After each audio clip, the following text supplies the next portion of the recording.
ছুটির দিনেও আমাদের মাননীয় প্রধানমন্ত্রী ক্যাবিনেট মিটিং ডেকেছেন, আমরা সবাই সেখানে অংশগ্রহণ করেছি। সবাইকে আমরা দেশবাসীকে, প্রিয় দেশবাসীকে ঈদের শুভেচ্ছা জানাই, ঈদ মোবারক। সেই সাথে সাথে আমাদের প্রিয় সাংবাদিক ভাই যারা রয়েছেন আপনাদেরকেও আমরা ঈদের শুভেচ্ছা জানাচ্ছি।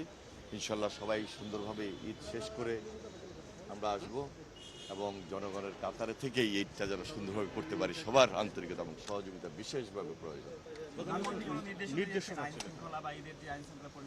সবকিছুই তো আমরা দেখভাল করব, এটা তো আমাদের দায়িত্ব থেকেই আমাদেরকে করতে হচ্ছে এবং করব।